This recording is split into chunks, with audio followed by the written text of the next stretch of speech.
Oh, wow. Look at that. Look what I did.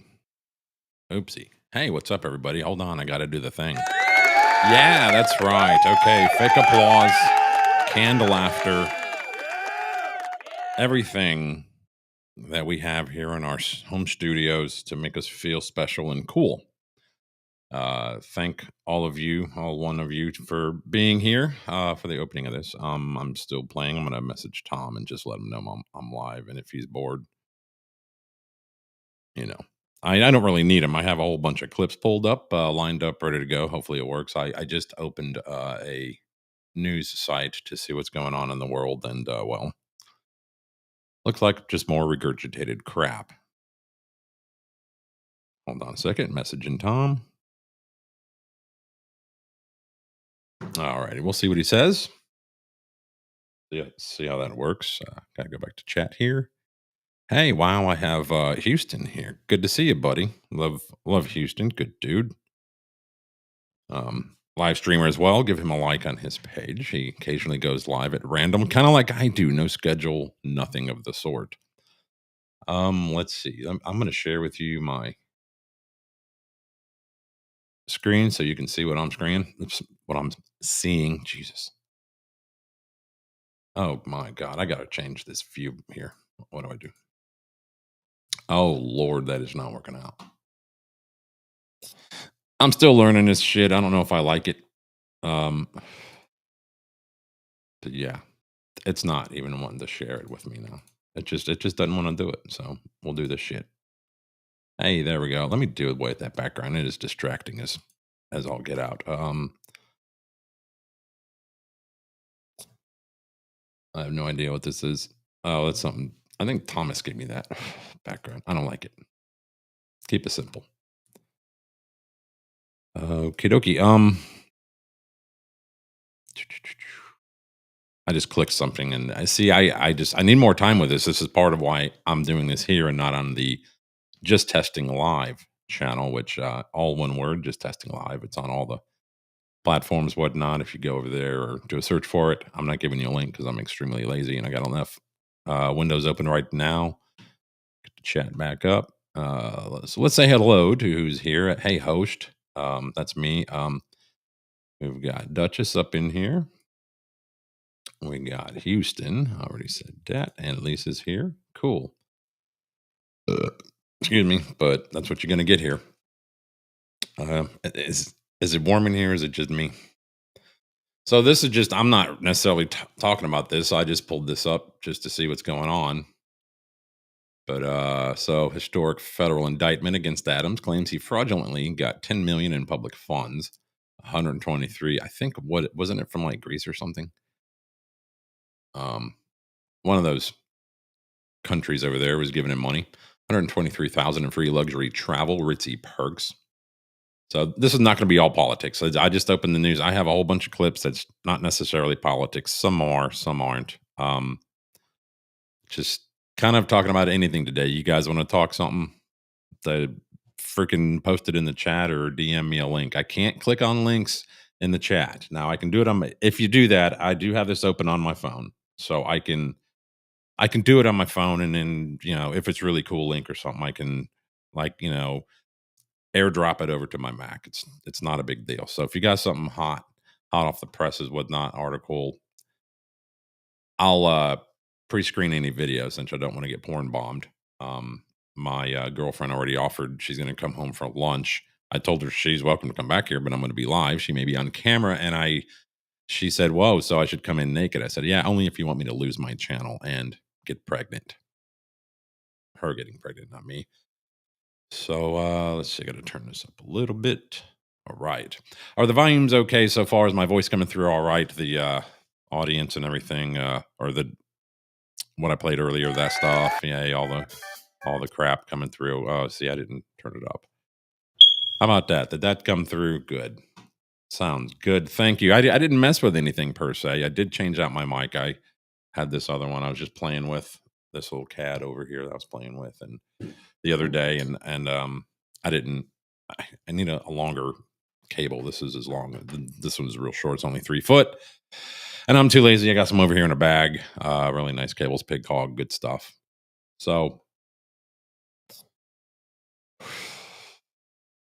Yeah, news is kind of boring. I did find this clip earlier. I thought was moderately interesting. Now there is a video to go with it. So let's see what the video tells us, and if we have more questions, then we can reference this 50-word article here. They really put in the work on this article, Investigate TV. With I quickly counted it, like 2, 4, 6, 8, 10, 12, 50 words in this article.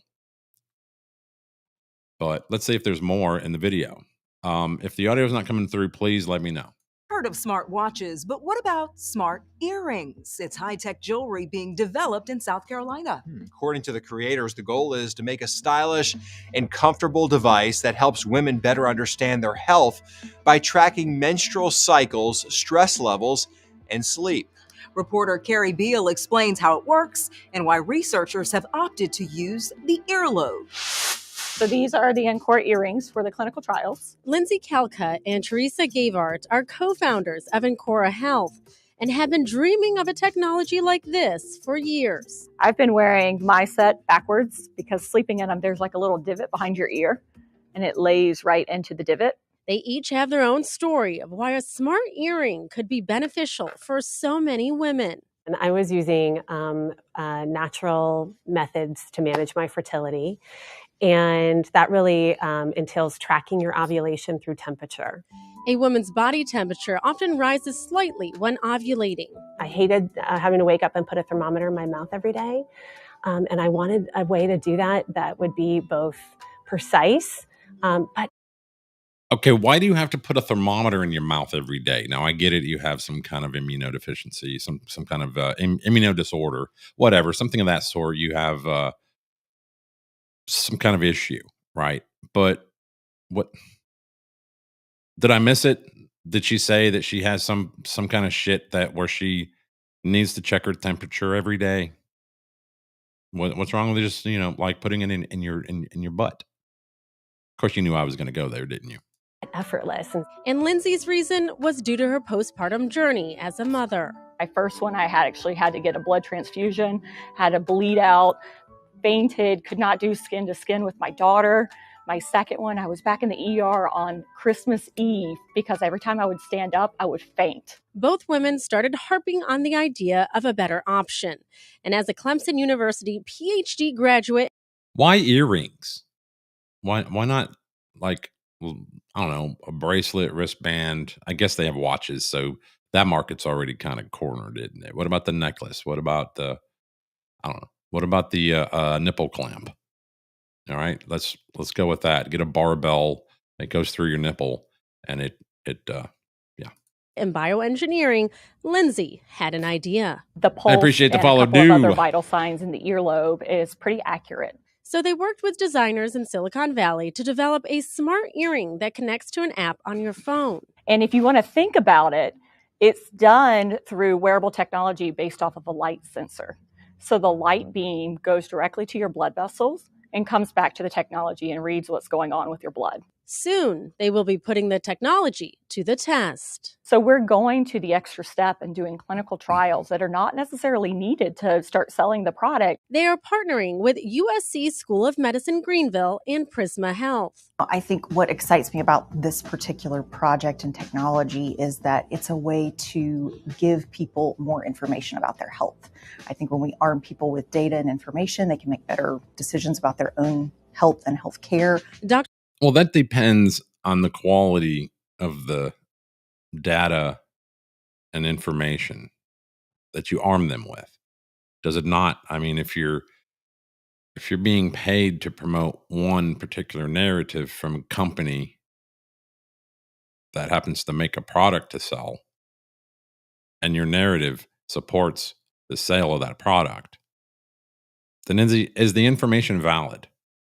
Dr. Marjorie Jenkins says this clinical trial will also give medical students hands-on experience with advanced biotechnology. We have really brilliant medical students here. 98% of our students do research, and we have usually at least 15 or 20% of our class go into OBGYN.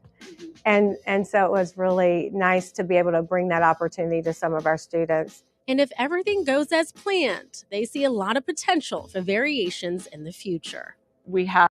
This seems sexist to me.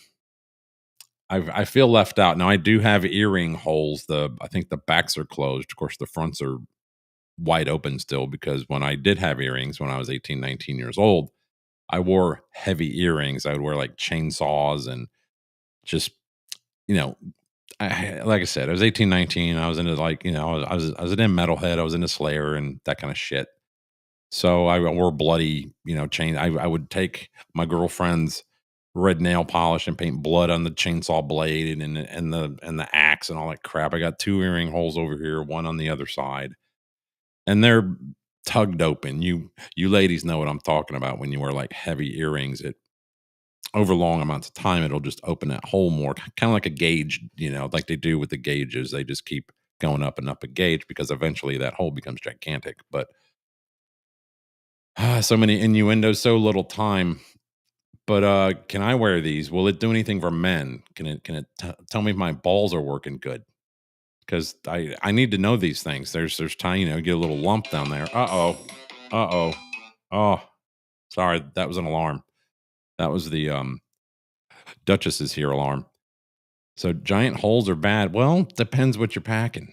Just saying what you're trying to put in there. If you got a giant hole and you're trying to, crap out a kid, then you might be glad that you got worn out, in that, BBC gangbang. Have opportunity to make the earring a hoop or a dangle or a stud, really any color. So we have optionality. How about a ball gag? How about one with a chain that goes from this ear, has a ball gag, and then another chain, and you bite down on it, like a bite guard, or what do they use for horses? To really tap into the creativity of what a woman would want to wear for her earring. In July of 2024, Encora Health and USC received approval to officially begin their first clinical study. That's fantastic. What do they do with the data? There was no information given on that part of it. What are they doing? Because you know that this thing's going to gather data. Is it connected to anything? Oh my God! Hey, it's Derek again, just like last stream. Hold on. Hey, you're on speaker because I'm live again, just like last time you called. Really?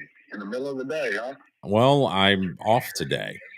I mean, I'm off every day, but I'm off of work today. All right, well, give me a shot later. All right, Cupcake, will do.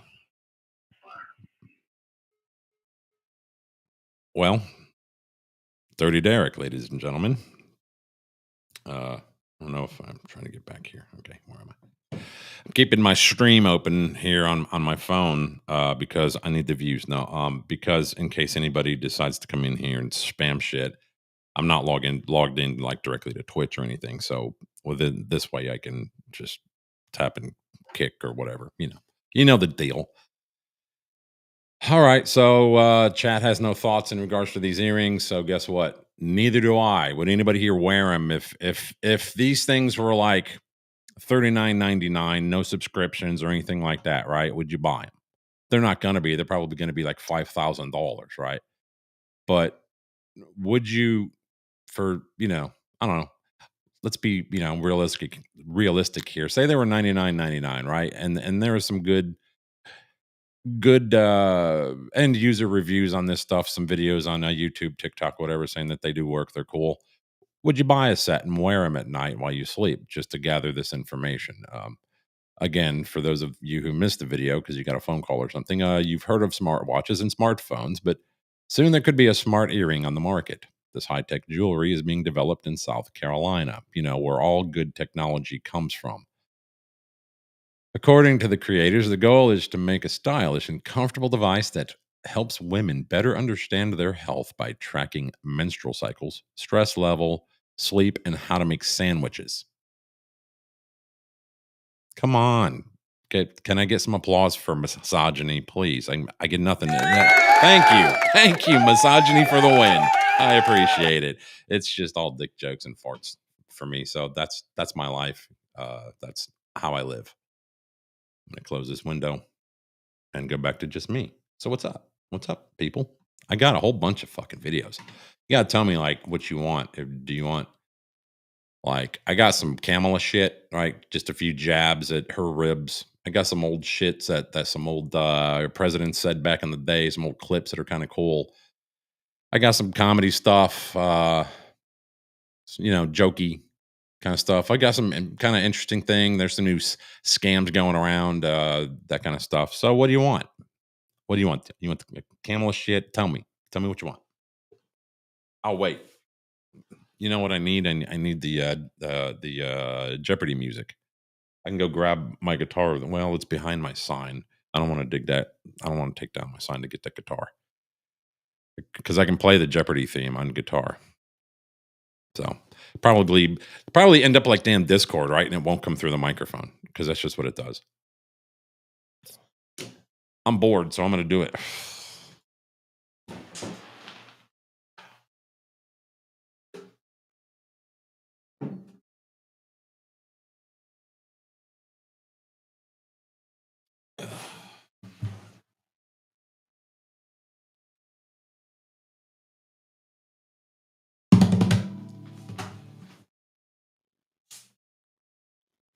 Oh, got to do this with my Trump pick. Anybody here? Nobody? Everybody's just not typing and shit. So I like it. Shows people in the chat, but I don't even know if this thing's tuned.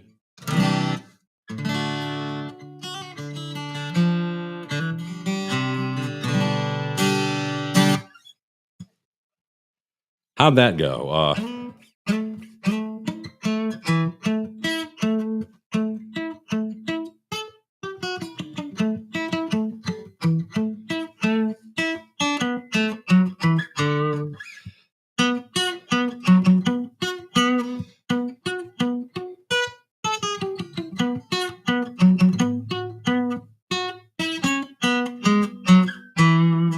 Jeopardy.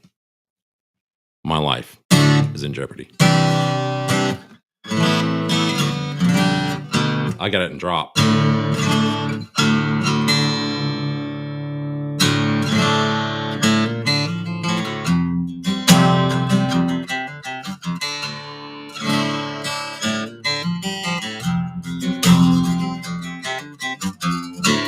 Yes, I'm playing Creed. All right, that's enough of the musical portion of the show.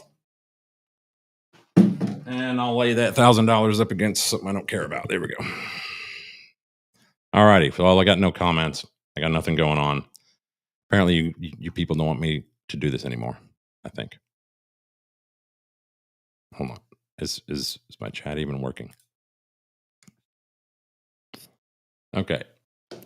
I'm gonna make sure it is because I've been clicking on shit and it's all fucked up.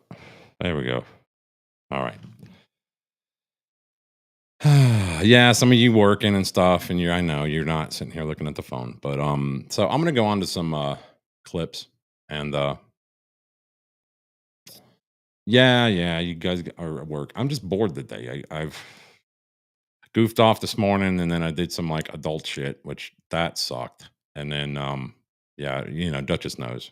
We liked bunker DMs. We were just kind of back and forth a little bit. So let me bring up this Winder.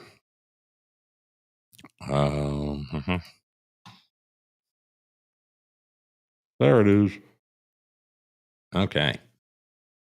I don't know why this makes it so small. I don't know how to get it any damn bigger, but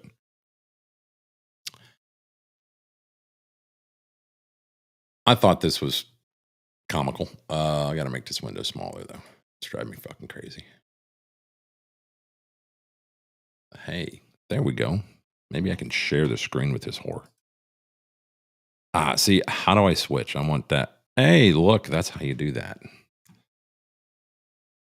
Now, I'm not sure when this was. This is kind of an older video, but it says she's the U.S. vice president at the time. So this was while she was vice president, okay? Tell me if the audio doesn't work again. And it's a specific phase of life. Remember, age is more than a chronological fact. What else do we know about this population, 18 through 24? They are stupid. I couldn't agree more. That is why we put them in dormitories, and they have a resident assistant. They make really bad decisions. Yes, they do. Is she wrong? No. Okay. I'll just assume you guys are like, because you're all, busy working with your hands and whatnot. You're all like, yeah, Bob, fuck yeah, that bitch is dead on. I agree with her. By the way, vote for her. She's fucking awesome. This was a little while back, but this is still valid. Duchess says, and that's the vote she's pandering to. Well, yeah. Well, here's evidence of that. Now, this is Terrence. What's his name? Terrence K. Williams or something like that. I have yet to buy his pancake mix. What's he call it? Uncle T's or something like that. Pardon me. And to go off there, a little dry, a little parched. These videos are all like volumes are all over the place, so I'm trying to monitor that too and be cautious not to blow your freaking eardrums out. That was AI. Yeah. Are you sure of that though? Can you say it wasn't? I mean, I can't. You may be right. But it didn't sound like AI. I don't think AI can do that kind of cadence and that, the way she said what she said. So you could be right though.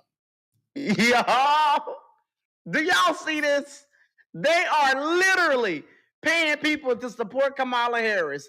If you pretend like you like her, you can make $150 in cash. So apparently, him being a creator, he got like access to this offer now. It's apl.leadconnection. Lead Connector headquarter HQ. So it's lead connector headquarter.com. I think it's API. So, but basically it's an ad. I don't know where he got it from, but I'm trying to get the video to where I can read what's in the ad here. So they're offering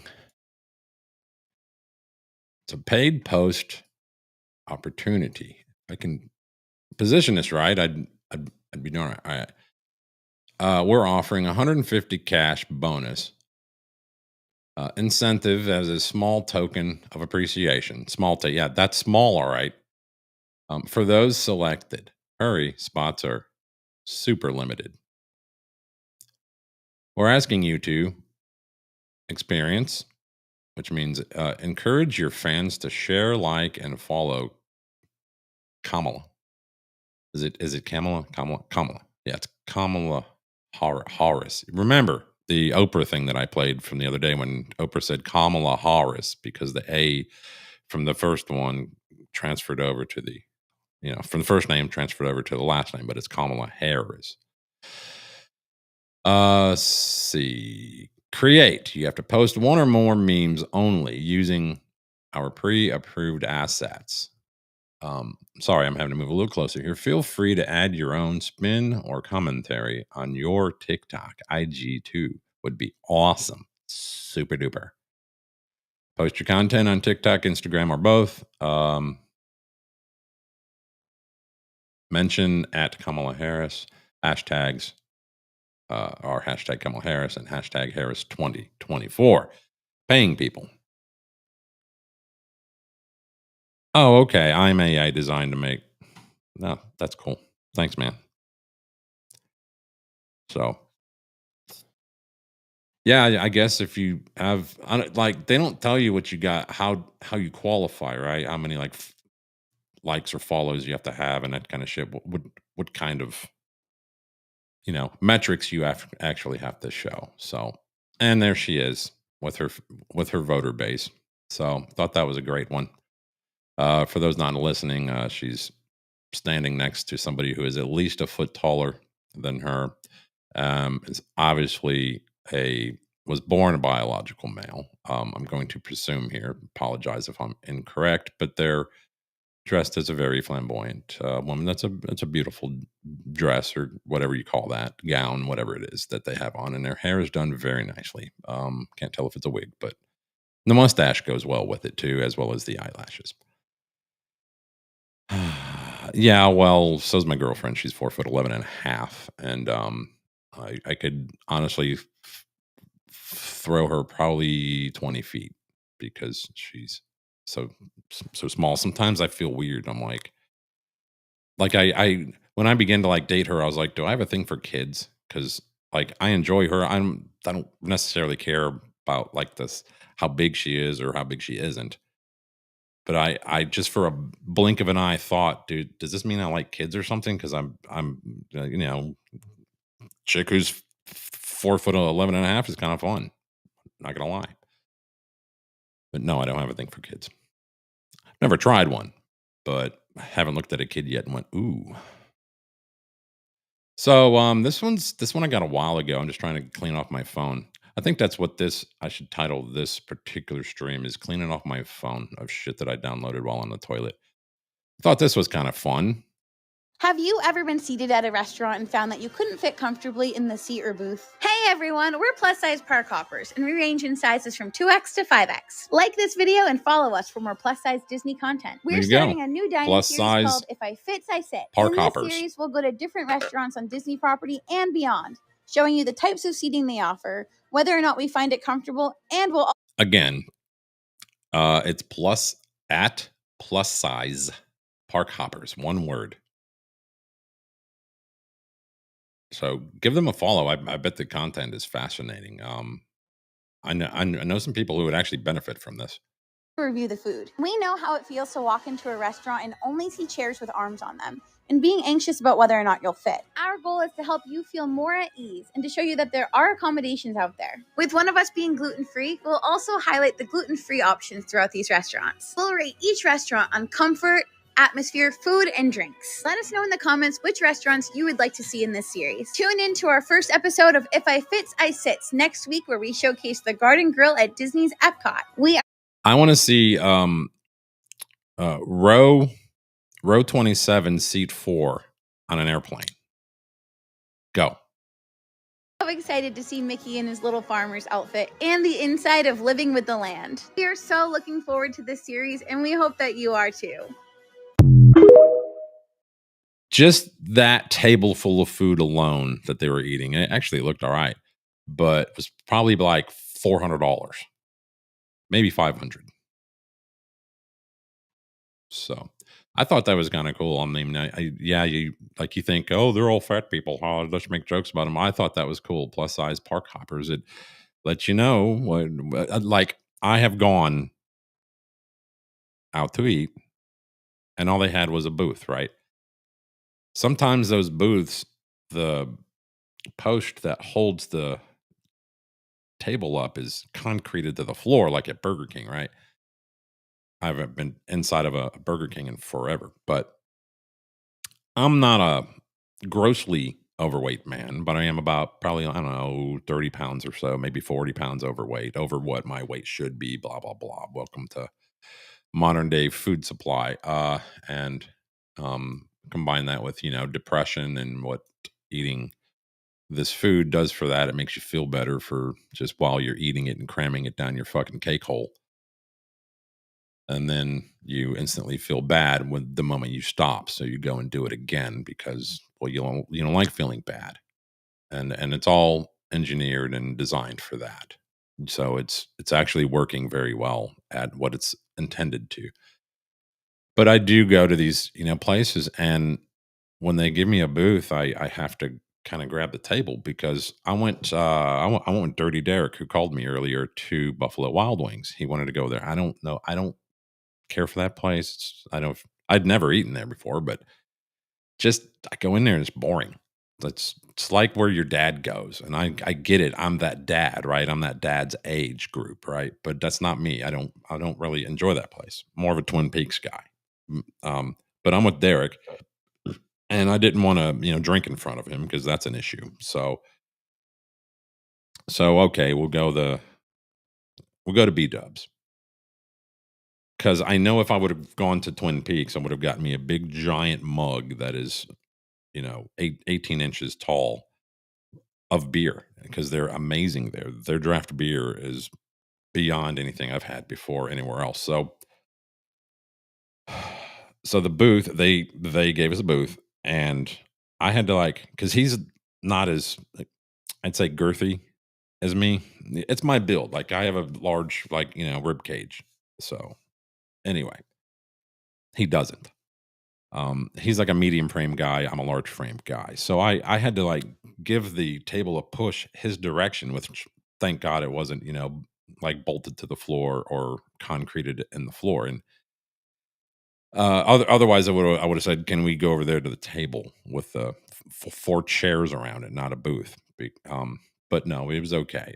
I'm trying to think where I've been recently that had them concreted, but only place I can think of is Captain D's. Now, you guys up north don't have Captain D's. It's a fish place, kind of like Long John Silver's. Well, it's actually, to me, it's a little bit better, but Captain D's will have the table will be concreted to the floor, but the booth, which is in like a L and a J put together, because your seat and the person and the table behind you is one booth.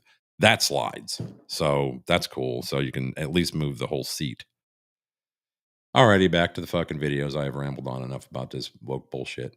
What do we got now? Oh, this is old Reagan. I've never been a huge. I'm not, one of those guys who has a 8x10 glossy of Reagan next to my bed, and I, get a kiss every night. I think me in government. Anybody who knows me knows I'm not a huge, government guy. But sometimes, people do say some things that kind of catch my ear. So we're spending $45 billion on welfare. Now, do a little arithmetic, and you'll find that if we divided the $45 billion up equally among those 9 million poor families, we'd be able to give each family $4,600 a year. And this, added to their present income, should eliminate poverty. Direct aid to the poor, however, is only running about $600 per family. It would seem that someplace there must be some overhead. Now, do they honestly expect us to believe that if we add $1 billion to the $45 billion we're spending, one more program to the 30-odd we have, and remember, this new program doesn't replace any, it just duplicates existing programs, do they believe that poverty is suddenly going to disappear by magic? No government ever voluntarily reduces itself in size. So government programs, once launched, never disappear. Actually, a government bureau is the nearest thing to eternal life we'll ever see on this earth. That's actually very true. I don't know. That was well said. I hate that was in black and white. It must have been when he was like, running for governor or some shit, right? Alrighty. Next clip. We'll move on to Ford. So this is back in '89. He was at, I don't know, elementary school, middle school, some shit. Probably middle school. It seems a little. This question seems like it was loaded, like it was given to this kid, but I don't know. Tell me what you think. Mr. Ford, what advice would you give a young lady wanting to become President of the United States? Well, I hope we do have a young lady at some point become President of the United States. I can tell you how I think it will happen, because it won't happen in the organically normal course of events. Either the Republican or Democrat political party will nominate a man for president and a woman for vice president. And the woman and man will win. So you'll end up with a president. I'll go ahead and say it. They'll win.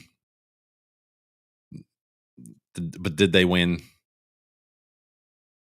You know where I'm going with that. And a vice president, a female. And in that term of office of the president will die. There's still time, ain't there? And the woman will become president under the law or constitution. And once... That's part of why I didn't agree with anybody buying those Trump 45, 47 shirts. Because if our current president doesn't make it through the term, then his VP becomes automatically the 47th, and all your 45, 47 t-shirts are null and void. You might as well cut them up and turn them into rags. Probably, wasted like, $30 on that shit, right? That barrier is broken. From then on, men better be careful because they'll have a hard time ever even getting a nomination in the future. But that's the way it's going to happen, and I think. How does he know that that's the way it's going to happen? Like, this is 89, dude. That's when I graduated. It'll probably come sometime in the next 4 or 8 years. Now, they tried, but Bill ended up getting the nomination, not his C-word of a wife. All righty. Keeping the train rolling since the comments are not coming in, since you guys aren't able to comment because your boss has you in shackles and shit. That's cool. Let's just keep it rolling. I maybe I should do this in the evenings when you guys are at home, and but then again, you may get potato chip grease and dust all over your devices, having to drop it and chime in with a witty comment to impress others and me at the same time. I'm just being an asshole. So now this is an old clip, as you can see, from 1982. Those of you not watching, it's an old news clip. You may recognize the voice or the face of the guy on it. It's about climate change. 1982, 42 years ago. These scientists are correct. About 25% of Florida would be flooded, along with low-lying areas all over the world. For years, scientists have theorized about the dangers of the so-called greenhouse effect, the warming of the Earth's atmosphere due to the burning of coal and oil. If I remember correctly, that's Dan Rather. And in recent months, as David Culhane reports, research has uncovered facts to support that theory. Scientists claim that the temperature of the Earth's atmosphere has been rising over the past 100 years. But how do they know, since they've only actually been measuring since 1940? Like, they've been keeping accurate, records where they're writing it down and shit. Sheets of pack ice in Antarctica are melting at a much more rapid rate than previously. Yeah, let's not attribute that to anything cyclical. And finally, that the sea level has been rising with increasing swiftness over the past 40 years. If these scientists are correct, about 25% of Florida would be flooded, along with low-lying areas all over the world. You already said that. Climate changes could produce widespread disruption of agriculture. The American farm... They didn't see China coming in and buying up all, and Bill Gates coming in and buying up all of our farmland, interrupting agriculture, did they? Might be too dry, and the wheat and corn crops would have to move to Canada. Scientists blame the odorless, colorless carbon dioxide gas for these potentially dangerous changes around the planet. So I guess that's over. It ended weirdly. So did you know that China owns almost all of our pork industry? So remember that next time you go to buy Smithfield bacon. Owned by China, baby. So this is what this is like a man on the street kind of an interview for those listening, not watching. And this is his take about what he thinks about climate change. I don't know if I agree. Tell me what you think, if you're able to. I think fossil fuels are better for the environment than people realize, because without them we would have cut all the trees down by now. I think they also save the whales, because before we were using fossil fuels, we're using whale oil to make everything. And I think people who wanted to save the whales should be happy that we use fossil fuels. Okay, interesting. So are you completely against what they're supporting, or do you think it's just not a realistic outcome? Most of the climate change issue is about controlling our energy resources. Let's say they get off of fossil fuels and they put everybody on electricity, and we're all using electricity for everything. Well, all that has to be mined. Most of it's mined by slave labor in communist countries that are owned by dictators at very violent places. And I don't see why that's a better energy resource than fossil fuels. They make people money who take it out of the ground rather than being forced out of the ground. And there's a lot less exploitation involved in it. The scientists who say climate change is real only get grant money if they say climate change is real. A lot of the scientists who disagree with climate change, all their budgets are taken away and they're blacklisted. There's a big movement to change our energy resources, like I said, and if you change our energy resources, you change who controls the power in the world. So I don't think he's wrong. I think he had some interesting angles. I knew that whale oil was used for a lot of things in the old days, 100 years ago plus. And it was messing with the whale population, I guess. And the invent or the advent, whatever it would be, of oil, the byproducts of oil helped us out a lot. Then, of course, electricity came in. That took a long time to catch on, and for them to build the grid and make it like affordable for everybody to get it, but not put it in their home. So they were using things like kerosene and lamp oil and things like that that were made from petroleum based. And this guy's right. I never thought about, if we would have never gotten those advancements, that technology that we had, then the whales would have been, probably wiped the hell out. Same thing with the trees. Now they're, reforestation is a thing, which is great. I think that's wonderful. But save the whales, reinforce their chairs. Well, we just played a video about that. So I saw earlier in the video they were showing some like protesters, right? With their signs say, "Stop playing games with our future." It's just not like a realistic outcome. Right. So where does that, where do we draw the line on that shit? I mean, there's a lot of angles there, right? Stop playing games with our future. Okay, well, you wouldn't exist if it wasn't for us. So we played games with your future the minute we, nailed your mom, right? There's that aspect of it. How about this? How about, did anybody here? I did. I had a grandfather who would drop the N bomb because he was raised in a time when that's how you talked. All right. When he would do it, I would cringe and be like, "Let's get out of here." My first wife had a son that was half black. He's a good kid, and his name's Brandon. And he dropped the N bomb around or while talking to me and my ex-wife while her son was right there. He was like, I'm trying to think how old he was, probably like 8 or 9 at the time. And it's like, no, grandpa, we got to go. You really got to stop doing that. But you chalk it up to that's his age group. It's what they do, right? That's what they know. They don't know any different. They're dumb. They're ignorant, whatever you want to call it. So maybe these assholes with the sign, "Stop, was it playing games with our future?" You know what? This is what we know. This is the way Gen X didn't design any of this, right? This was all our parents doing, and we just took it and went, "Yeah, okay, this is how it's done. We're going to keep doing it. Maybe try to do it a little bit better, a little bit more like efficiently, whatever. Try to make it hurt less, hurt the environment less, all that stuff, right?" But we're just going to keep doing it because it works. It works. We're lazy, and it gives us more time to, drink, smoke weed, and vape, and whatever. Right? Laugh at other people. So if sorry, I keep having to clear my throat. Probably this damn vape. So these youngins here,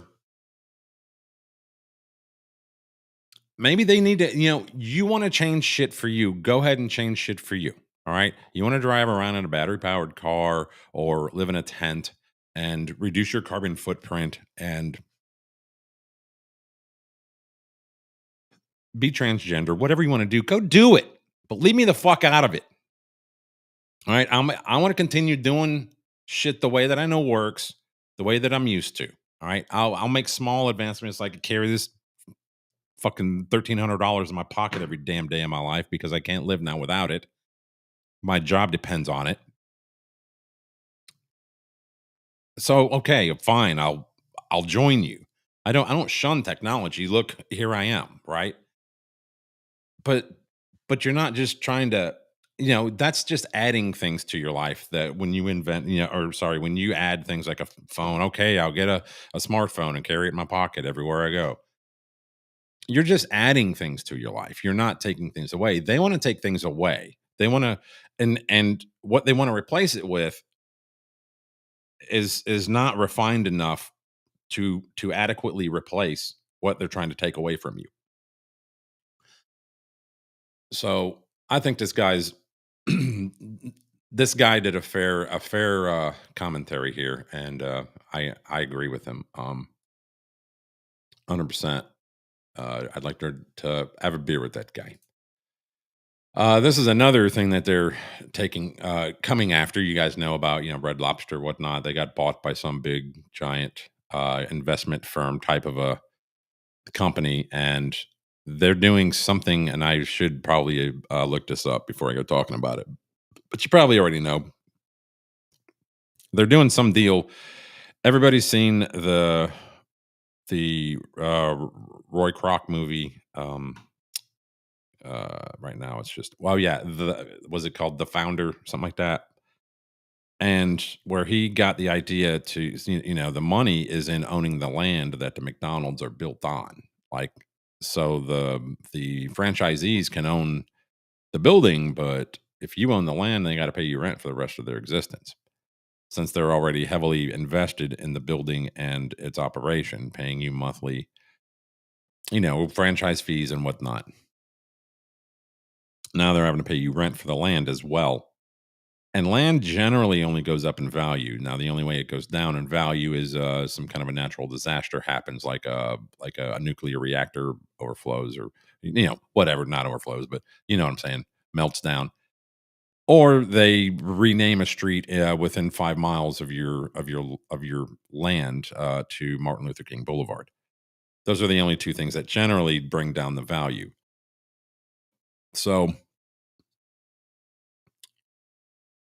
this company bought up Red Lobster, and they're doing trying to divide it up like that, right? Where they own the land, but they're gonna like sell off the building and the name, whatever. I'm not sure, but this is going around everywhere, and this guy kind of talks a little bit about it in his minute and a half.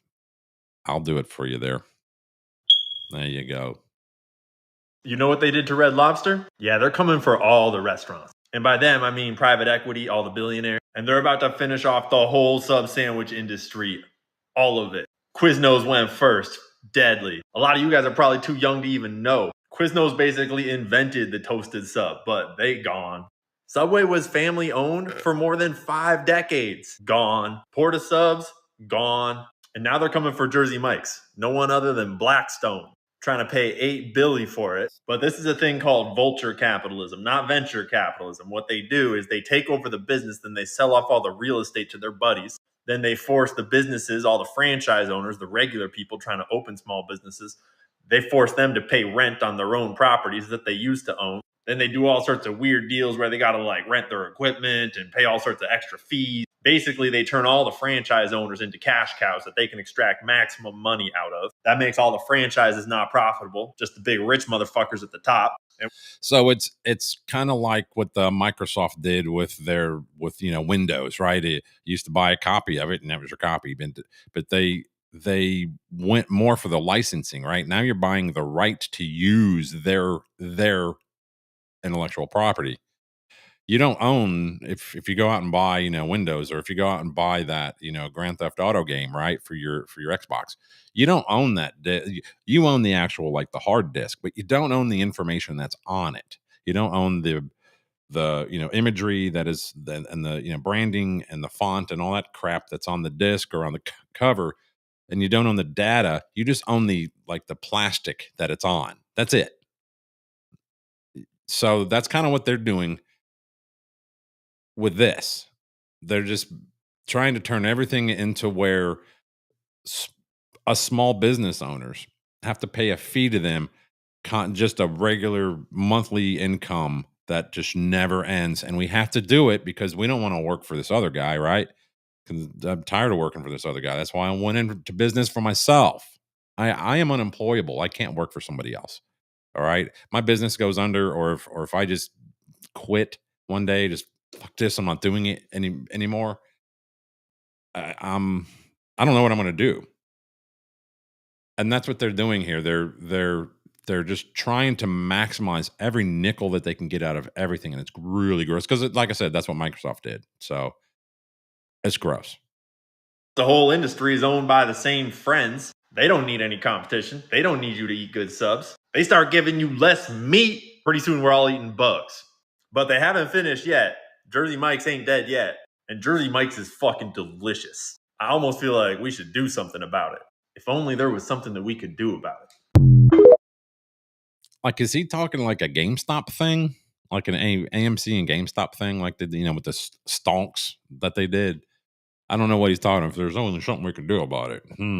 I don't know. I don't know what his suggestion there was, but there definitely was one. But then again, I'm an old guy.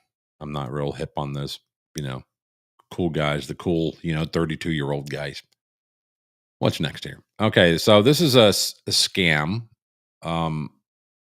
Trying to think of, I know I've gotten something in the mail that I didn't order and I didn't pay for, but I think it was just like the company I had ordered from previously. I think I ordered some like painting supplies or something like that from them for my business, and they randomly like mail me this little box, and you open it, it's like a keychain or something stupid, right? Something like, man, you could have just knocked off whatever this cost, like $3 or plus the mailing of it. You could have just knocked that off of like what I paid on my last order. That'd been great. But they don't do that. So this is kind of like that, but in a whole different angle on it. Just a warning, if you go to your mailbox and there's something in there that you didn't order and it looks like this, be aware. I just went and checked the mail. All right. So for those of you listening, not watching because you're at work and you're so fucking busy, I get it. Right. When I'm at work, I generally don't have my phone anywhere near me. I go into the apartment. For those of you who don't know, I paint apartments. I own a business painting apartments. Used to have a crew. Now I don't. Thank you, COVID. And I don't want them back. I love working by myself. So when I go in there and I get going, I'll put in my AirPods or whatever, and I will put on a podcast or a live stream and just leave my phone on the counter there in the kitchen, like on the breakfast bar, and I'll just walk away. So I'm not, and I watch another guy occasionally who's on Rumble now because he violated every TOS on a fucking planet. And his name is I'm Not Right Network. I think Duchess has watched him before. He's loves to brag about himself, loves to talk about himself ad nauseum. Every episode he will repeat things that you've already heard him say 1,000 times. And I get it. You may have new listeners and trying to keep them in the loop and hip to the lore that is you. I understand it. I'm doing it now. But so I will leave my phone. The reason I referenced him, Bob, go back to that. The reason that I did is he will often say, if you're listening, not watching, and he'll tell you what's going on the screen. And that does help, people like myself who get to work, get out my phone, press play, and leave my phone somewhere, and I'm nowhere near to look at it. So anyway, for those of you listening, not watching, she just put up a jewelry box that was open, and it had a ring in it. Of course, it looked like a cheap piece of tin. So she's telling you that she just got this in the mail. I'm going to back it up just a little bit because I probably already made you forget what she said. Just a warning, if you go to your mailbox and there's something in there that you didn't order and it looks like this, be aware. I just went and checked the mail and there was a package in there. I was like, I don't think I've ordered anything, but let me see what it is. Open it up. It looks like an engagement ring. So I bring it inside. My husband's like, what is that? I was like, I have no idea. I don't know where I got it from. It's addressed to me. That address, probably going to be backwards on the screen, but it's from Houston, Texas. I checked my TikTok shop, make sure I didn't place an order that I wasn't aware that I did. I also checked my Amazon. Neither of those places had any kind of orders there. I started looking in the package. It came with a card that told about it and this little information card as well. So I was like, what is this? I'm really, really, really confused. So I Googled the address. don't scan anything. If you ever get anything like this in the mail, don't scan your QR code. Nothing. Apparently it's a scam. You get this stuff in the mail, you go to research, find out more about it, you scan your QR code, and they steal all your information. So I'm glad I did the research on it before I really dove into it and started like trying to figure out where the hell it came from and what it was. So anyway, my husband's like, that's a nice ring. And I'm like, no, it's not. Look at the quality on it. And I would have never ordered anything like that. It comes like it's a adjustable size. So if you're listening, not watching, yeah, she grabs the ring on the bottom where it meets, and it's kind of like a keychain. You can open it, like you can, as she said, it's kind of a adjustable fit. So that it's a piece of shit. It looks nice. It really does. But just wanted to warn everyone because it really caught me off guard as to what the hell it could be. Yep. Interesting. So I found this interesting. Now, I don't know why they did this in the video. I hate these videos where they'll play a part, like at the beginning, they will play like a 5-second clip that's already in the story. This is a 1.5-minute long video. And they play you like 5-second clip that's in the middle of it. Like, why am I watching this twice? Just go into the story. I don't need a primer, right? And the unit will power right back on. A technician should recognize this within 5 minutes. Very simple fix. So if you're listening, not watching, this is about air conditioner repair, like your home air conditioner. So this is, and I have had this happen to me before. I can generally work on my own stuff. But when it comes to something like air conditioning, I would rather get a professional, for multiple reasons. One, I don't feel like it. I don't feel like dealing with it. And the other reason is I don't know what the fuck I'm doing.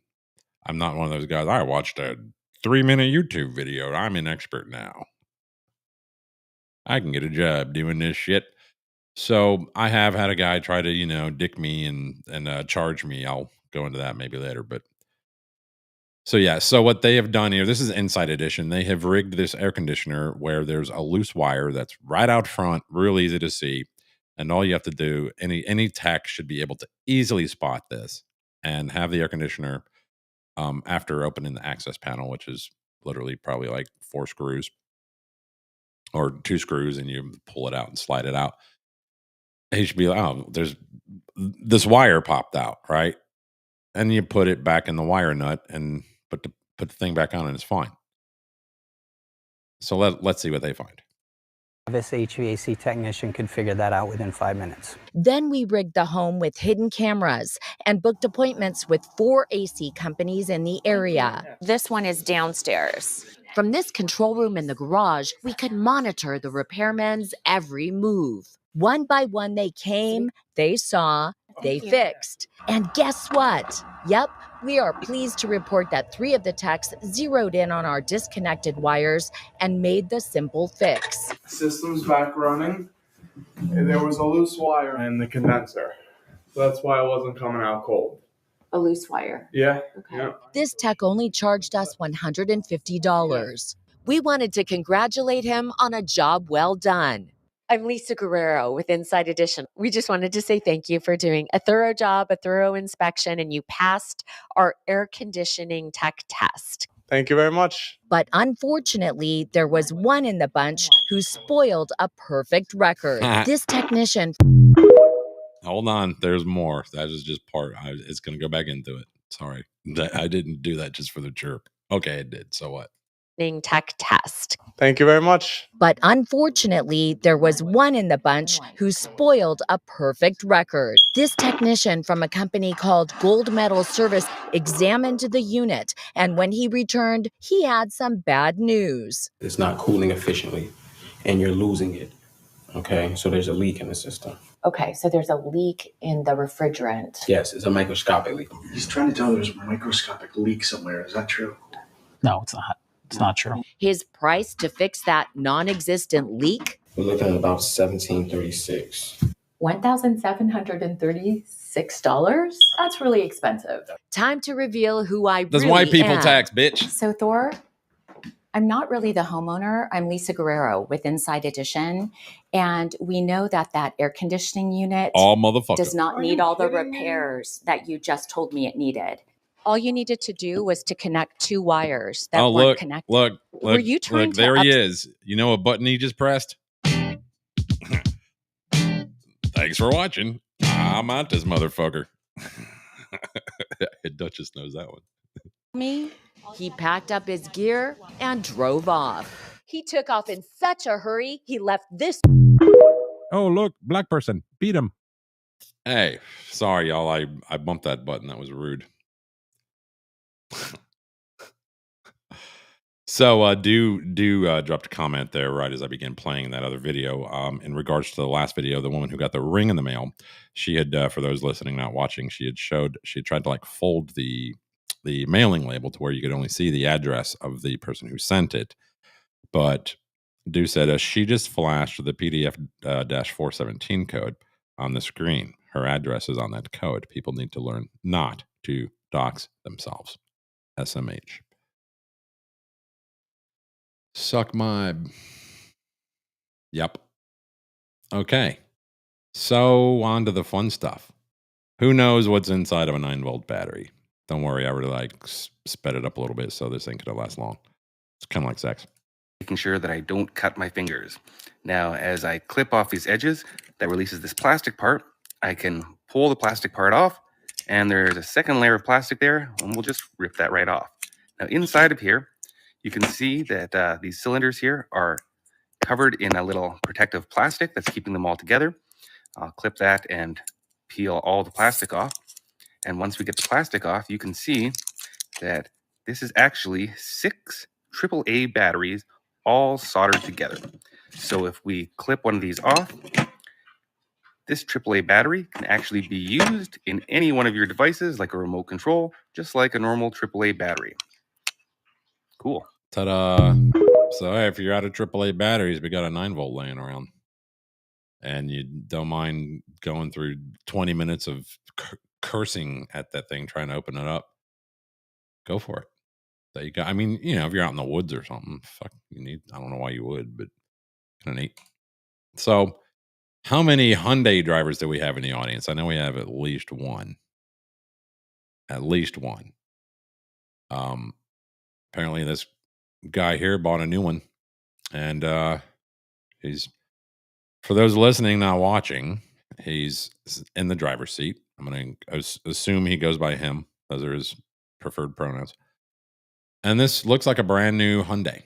I don't know what kind. I don't know if it's car, SUV, whatever. It doesn't matter. But the sounds you're going to hear are of him just touching the interior panels going around him in the cockpit. So pay attention.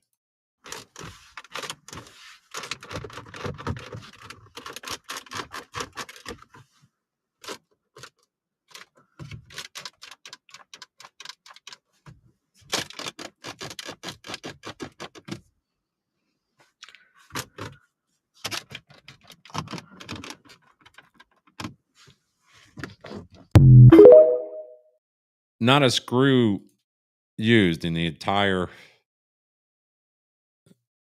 production process of that car. He got a Friday car. Yeah. You don't want one on Friday or Monday morning, right? Yeah, that one was built at 5. We used to do that. We'd go into, paint something, and the prior painter did just a shitty job, right? And it's like, this must have been painted at 3:30 on a Friday. Trying to get the fuck out of there. But yeah, I knew that you drove a Kia with an H on the front. We already watched this guy. This one cracked me up. So this guy is going to turn his guest on the show. I don't know if he's a guest or if he is a co-host. He's going to instantly turn him not gay. It's amazing. Watch.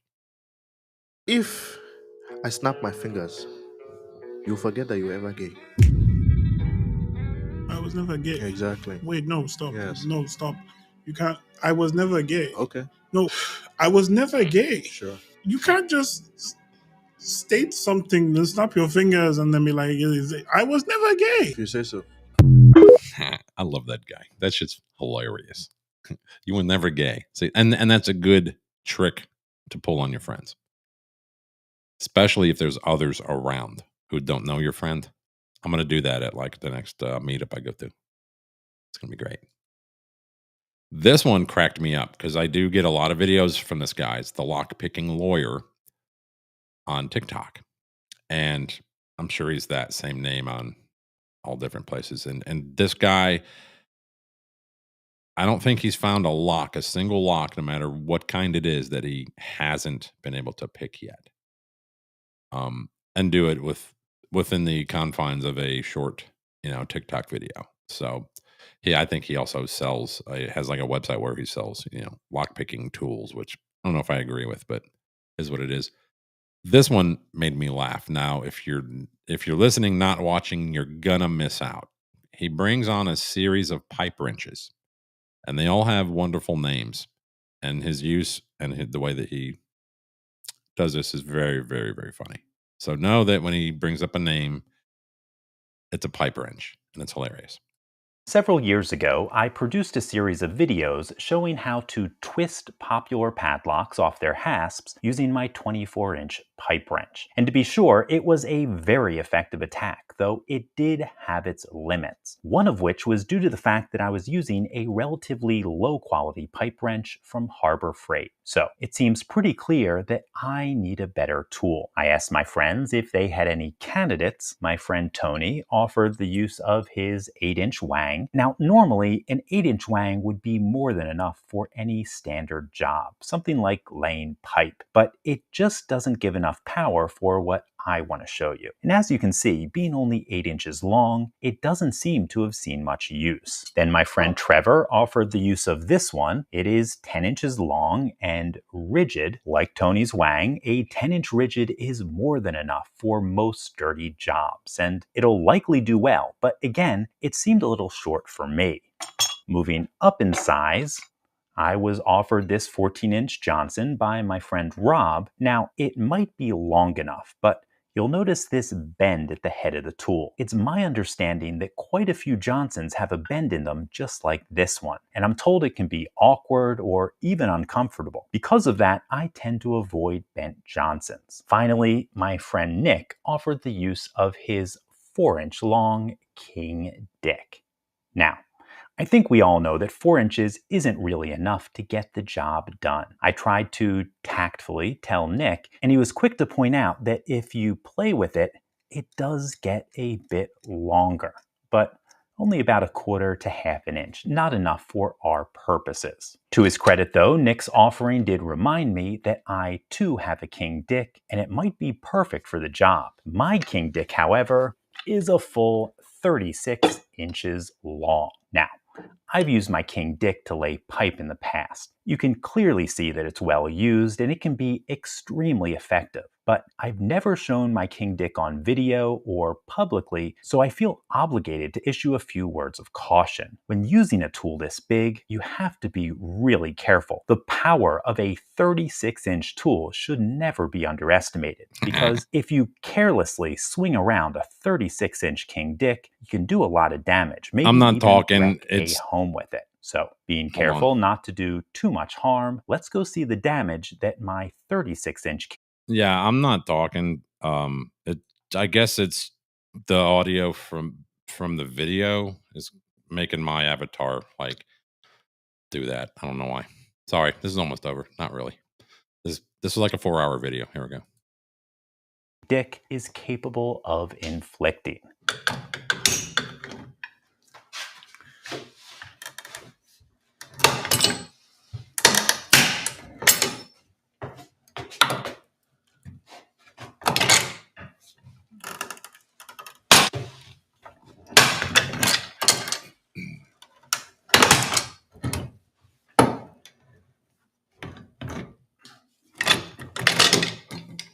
Well, I think it's pretty clear that my 36-inch... So how does he break the lock, right? But not break the, I don't know what you call that thing, the shackle or whatever that the lock is locked onto. right? How does that not break? How's the metal for the lock not any stronger than that thing?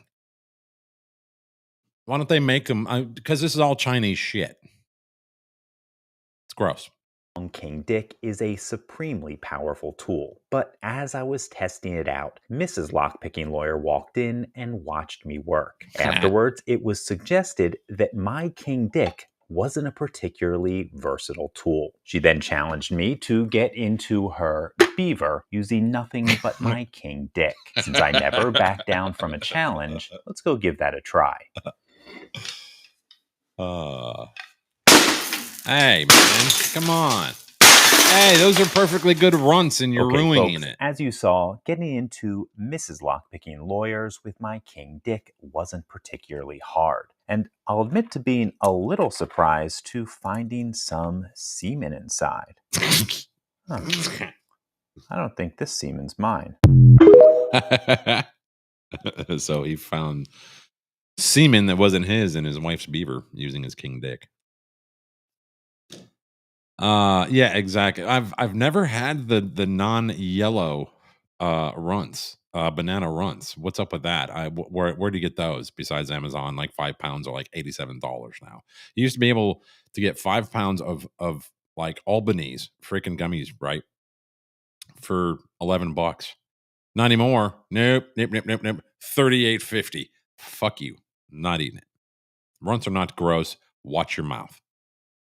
They're, you know when they're great to eat? When you're pumping your own fucking gas. They're delicious. Just saying. What else we got here? Oh, how many Gen Xers we got in the audience? All right. You don't have to clap. I know it probably hurts to do it. This guy's kind of funny. Here's what I think being in your 50s is. You are adolescent old age. Okay? You are in your 50s. You are the youngest of the old people. You are old people freshman class. So you're kind of excited about this new phase, but I think there should be freshman orientation for old age. There's a lot of things you got to deal with 50 plus that you have no training for. When you're in 8th grade, you go to orientation. When you're in high school, you go to freshman orientation for college. I think this should happen in your 50s. Nice little weekend getaway. You can meet some new friends that are your age. You can ask everybody what courses they're taking. Hey, man, what courses you got this semester? Oh, I'm taking how to take car keys away from a parent. Yeah, I just had to do that. That was fun. Should I follow my grandkids on social media? Nope. And I got $7,000 in my 401k and have to retire in 6 years. Damn, he's doing better than I am. That's a tough semester, man. What do you got, John? I got intro to bird feeders, pickleball, and a balance class. I mean, he's accurate. Excuse me. Yeah, I'm taking mom's keys away, and pretty soon I'll be having to take the title away too. So probably going to need the money from her car to pay for some shit that she's doing. Won't go into it too deep, but yeah. Dude said, talking about the runts, the Winco by me. I don't know what Winco, WINCO is, but by me sells banana runts on their own. I'm surprised. I thought you'd be like a Who's Right person, and you'd be, Arizona Bay Candy Company. Fucking Arizona Bay came from a Tool song. Learn to swim. See you down in Arizona Bay when California falls off into the ocean, whatever. That was the jest. This kid cracked me up. I sent this to Derek because he has a kid that probably about the age that would actually do this. I don't know how staged this is, but even if it was, it's well done. Cracked me up, man. Dad, guess what? What? I put a chip clip on my wiener. Okay. I tried that. Didn't like it. Oh no, sadly I believe you. I'm sure it does. Take it off. No, you gotta see this first. I'm definitely not looking at that, so no. Dad, can you please bring me another chip clip? I want to try out too. I'm not giving you another chip clip to put on your...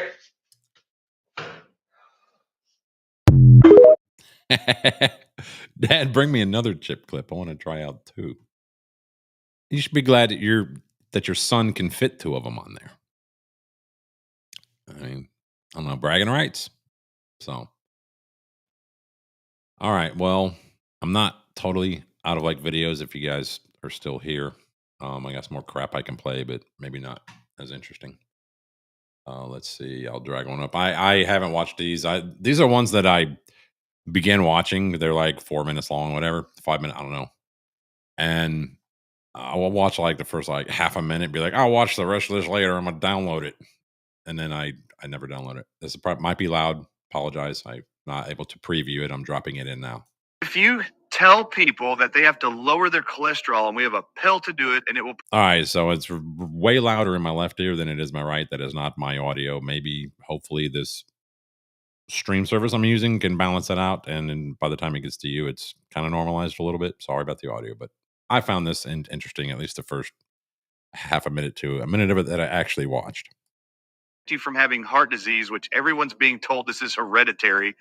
What you guys don't know is that the moment you start taking the statin drug itself lowers the amount of cholesterol your body can make, no matter how much fat you're consuming. And did you know it? By the way, this could be misinformation, and this channel and me are no way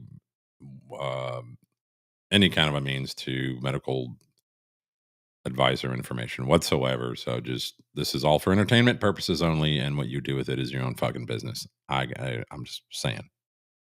Everybody, that cholesterol is the backbone required by your hormone glands in your body to make most of your hormones. I mean, you need cholesterol to make testosterone, men. And 6 months later, you're going to go to your medical doctor and tell them, look, doc, I'm glad my cholesterol numbers are better, but I just have no interest in sleeping with my wife. The MD says, oh, that's okay. Do it. You're in your 40s. This is normal for your age. It's a little blue pill to help you with that. When in fact, the cholesterol drug you started 6 months ago doesn't allow your body to now make testosterone. I got a friend who's in his early to mid 40s, and he's been doing this for years. He has to take boner pills, and I don't understand it. I maybe touch wood, knock on wood, all that. I'm gonna beat the hell out of the wood, right? Almost knock my fucking drink over.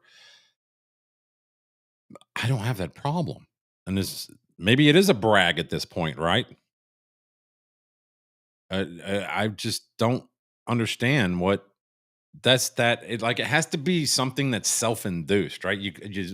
This person has another issue that I'm trying to get them to quit doing, but I'm not going to, you can probably guess who it is, but I'm not going to say it. But maybe that issue led to the blue pill issue. I don't know, man. I don't get it. At that I mean, he's 9 to 10 years, in age difference. And tell you what, my drive is as good today as it was back when I was that age. And I'm very grateful and happy about that. So maybe TMI, but I don't get it. Or maybe you guys know people that go through those things and you're like, wow, that's gotta suck. I don't have that fucking problem. Back to the video. Oh, and this guy, I don't know if he touches on this or not, but you also need cholesterol. There's for part of your heart. I mean, there's bad stuff, but just, yeah, it can help the valves and certain things in your heart. Of course, any amount of or too much of anything is bad. Obviously, everything's fine in moderation except for crack and meth, right? And gay sex when you're not gay. Because you need cholesterol to make testosterone. And said fat is bad for you, causes cholesterol to go up, which will cause you to have heart disease and increase your risk of that. Take this pill, you take that pill, now you lower your amount of cholesterol to offset the side effects of the statin drug and the low-fat diet that you're now on. Okay, that's one. Did you know serotonin, the hormone in every male and female's body, needs cholesterol to be made? Right. So now you can't make serotonin. Serotonin is your happy, feel-good hormone. Now you can't make it because you don't have cholesterol to make enough of it. What are you going to report to your medical doctor within 6 months to a year after starting your statin drug? You're going to tell them you're depressed, you're anxious, and guess what your MD's going to tell you? That's okay. This is normal. A lot of people experience this. A lot of people in my practice have this after 6 months of coming in here and getting their cholesterol checked. We put them on this. Antidepressants are still the number one most prescribed drugs on the planet next to cholesterol drugs. Can't you see how that fits in? All right. So what happens when you tell the world to stop eating so much salt? Well, your kidneys take all of your blood and they filter it into urine and they excrete all whatever it is that you don't need in the body. It removes all the excess water out of your body and cleanses the body. Your kidneys have cells inside of them to convert uric acid into urine and filter out your blood so you can urinate. Your kidneys can't even filter anything in your blood without sodium, potassium pumps. Salt. Okay, so these are called salt potassium pumps. Okay, yeah. Well, your kidneys require salt to even work. Deprive the kidneys of salt, guess what happens to your kidney function? Do the pumps get better or worse? What do you think? And what happens when your body starts retaining water because your kidneys no longer can filter out urine out of your body? Retain it. Will the added water in your body put pressure on your blood vessels and on your heart or reduce it? Yeah, pressure. It increases it. Increased water, increased pressure. If you increase pressure, what's going to happen to your blood pressure? Now, you're not eating salt and your blood pressure is going up. If you tell the whole society to restrict from the time you're born how much salt you consume, all of you, because you're mammals and designed the same way and all have salt potassium pumps in your kidneys, you all over time will produce high blood pressure. And your medical doctor's got to take your blood pressure and go, oh, your blood pressure's high. We got to actually give you high blood pressure. And make sure you don't eat salt, Mary. The FDA in America says the maximum amount of salt every day that an American should consume is 2,300 milligrams a day. What does the American Heart Association say? That's in the same country. It says we do not agree with the FDA's salt amount. They believe it should be 1,100 milligrams a day. That's less than half of what the FDA says. How come they don't agree? The Tel Aviv University study in 2016, they published the lowest amount of salt a day that keeps your blood pressure normal, they found in their study, is 6,000 milligrams. Oh, it's 6,000 to 9,000. They even said as you get to 9,000 milligrams, the results of blood pressure were better. What amount of salt is in every saline fluid bag in a hospital? Medical profession knows salt's bad for you. They tell you it's bad for you. An ambulance came to pick you up. Before you get to the hospital, you will have an IV drip of salt water going into your veins. Yeah. Before you even get there. Before a doctor walks in the room, does an EKG or ECG or any other testing on you, they're going to give you salt without question. They know you need salt. Now, why do they know you need salt? Why do they know we need it? Yeah. Because they know everybody on Earth is eating less salt than they need. I found that very interesting. My girlfriend, she's been having issues here this week getting her medications, her prescriptions, refills called in, whatnot. This doctor's, my mom's having the same problem. I don't know if it's going around, if everybody else who's dangerously close to not having any more of their meds, or if already ran out, and then call your doctor, hey, I need another script, man. I don't have a refill. You call them, dude, you're getting like an answering machine, and it's like, yeah, leave a message. And you're like, hey, I got this prescription for this statin or whatever it is. And, if you could call me back, I need to get, I'm out of it. Like, dude, they might call you back like 4 days fucking later, if you're lucky. We're not getting any calls back in regards to my mom's stuff, and hers has to do with type 1 diabetes shit. Like, we need some, supplies that we can't buy without that.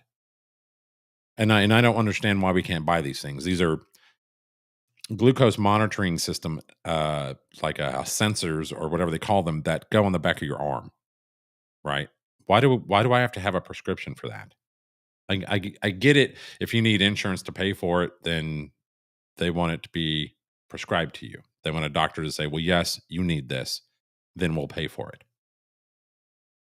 But at this point, I'll pay for, I don't care if they're $300 for a month's supply. I want my mother, I want to be able to monitor her glucose. I want her to know, I want this little, device to say beep, beep, beep. Hey, bitch, take some fucking insulin. Or, hey, bitch, drink some orange juice. I'll pay out of pocket. Insurance be damned. But you can't even do that. Now you can get them on eBay, right? And you're going to pay,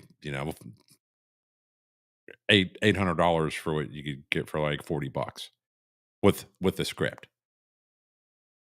And I love my mom, but that's $800, bro. That's another guitar. Come on, get real.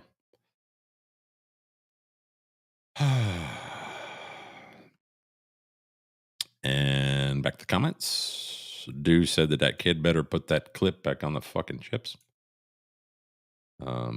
Maybe he ate the bag of chips and that's where he got it from, right?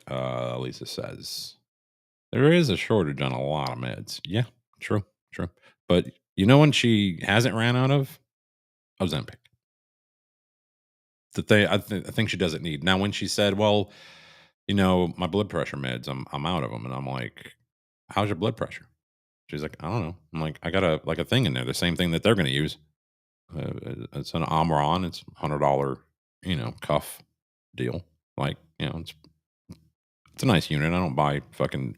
I'm not going to buy anything like that on fucking like Temu or Temu, whatever the fuck you call that site. Right? I didn't get it off like AliExpress. Yeah, like let's check your blood pressure, monitor it for a couple of days. And everybody's always like, hold on. And they'll do the 10 deep breaths thing so they can like get the numbers better on there. No, dude, you want it natural, like you usually are, like the normal energy, amount of tension and anxiety and energy that you normally have. That's when you take it, because that's when it's going to be the most high. You don't try to, you don't bullshit your doctor. You don't bullshit your, like your lawyer or your judge. And you don't bullshit like, medical stuff like this. Just hold on, let me.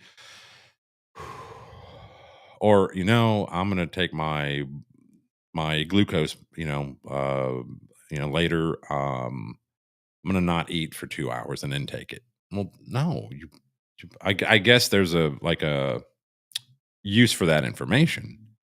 Like you take it after you fasted for 8 hours and then you have your normal breakfast, right? Let's say every morning you get up, you have a little glass of OJ, a cup of coffee, however you take it, pat of butter in it, whatever you do, right? And you have an English muffin with, butter only. Okay. That's your normal shit. Do that. And then like 20 minutes after, take your glucose again.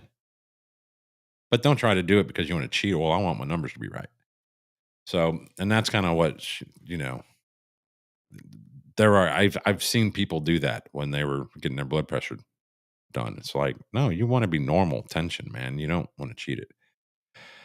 Where are we at here? Dew says the pharma companies can make the drug prices whatever they want. They know the insurance will pay for it. Well, to address that, these GLP-1 semaglutide, drugs, which is the Wegovy, the Mounjaro, the Zepbound, and the Ozempic. I believe that's the 4. I may have missed. There may be like a 5th or a 6th that I haven't heard about yet.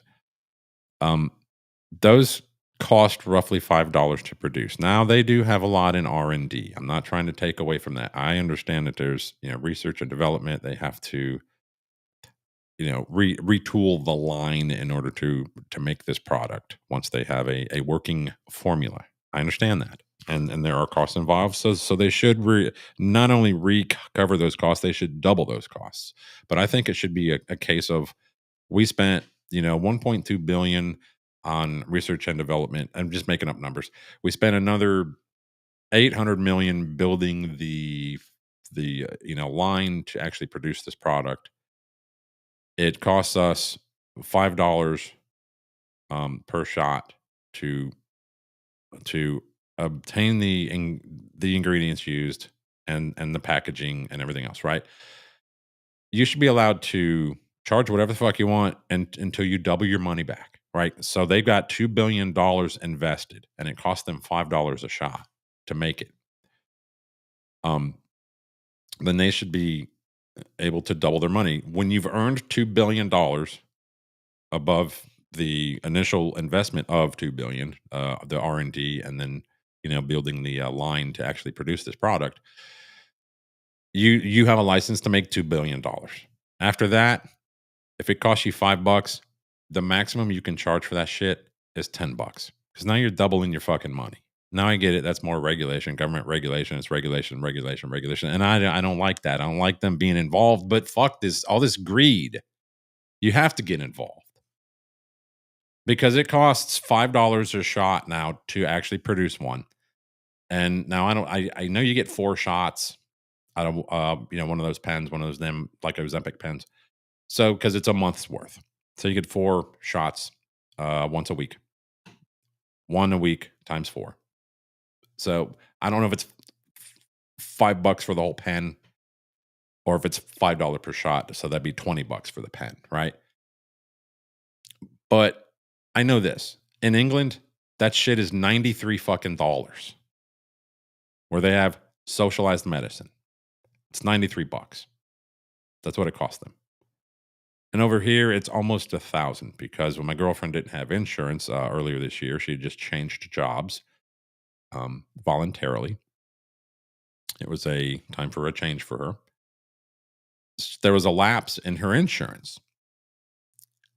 And during that lapse, I think it was 2 months, they wanted, I think it was $976, something like that, for the same thing that she was getting, for next to nothing before. Now it's $25 with the insurance. But that's fucked up. It should not be 900 and whatever dollars. It should maximize it. Okay, cap $100. You're still making, even if it is $5 a shot times 4, so $20 to produce that shot, you're still making 5 times your money. Now I get it. The pharmacy makes a little bit of coin too, right? So you should be allowed to sell it for half of that, say like 50, and then let the pharmacy, because there's, shrinkage and loss and people steal shit and break shit, whatever. So they have to cover that cost, right? Still, it shouldn't be over $100. Yet here we are. So on to Lisa. I am approved for that med. I can't even get a starting dose. Yeah. I know John had issues earlier this year getting his. But he's recently being happy that he's lost something like over 80 pounds. Good for him. 80 to go. Or sorry, 80 down, 300 to go. Good for him, though. Very happy that he's losing that weight. And I'm glad that he feels good about it. Like it makes him feel good. You get that age, man. It's those kind of things that you didn't think were fucking possible that are happening make you feel better. He already has bad knees. He doesn't have cartilage in his knees. I have a brother who's 5 years older than me, and he is also overweight. He's about 350, 370, somewhere in there. He also has no cartilage in his knees. He used to work. I'll say with me. I don't like saying for me, but he worked with me, and his paycheck came from my business. And he had to retire back in August of 2020 because he just couldn't do it anymore. My work requires occasionally going up some stairs, carrying a tool or two, and then being able to move around in the apartment. And I would take all of the work that was crawling around on the floor, painting the baseboards, and anything down low like that he couldn't get to.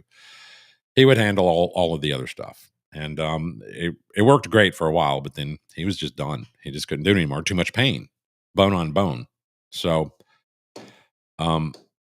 he won't even try any of this shit because there's so many adverse reactions out there. And I don't sit here and tell him what they are. I don't try to talk him out of anything. The only thing I've kind of If anything, I kind of like reinforce when he discusses anything in regards to the jab. We know what that's talking about, the old Fauci ouchie. So, alrighty, I have another video here I can drop in. Let's see which one this is. How many of you out there have a 401k? This guy has some information on it, and everybody's, oh, you're getting all this from TikTok videos. A lot of money in my 401k. All right. You're sitting here getting it on TikTok. No, these videos are being clipped by people who have TikTok channels, and they share them or repost them. Like this person here has themselves at the bottom of the video with their arms crossed. Like, why are you even in the video? Just take yourself out of. Nobody looks at you during this anyway. We're watching the actual person in the video, the one talking, the one giving out the information. So I don't know where they curate this thing, but the caption says another millionaire telling you your 401k is a scam.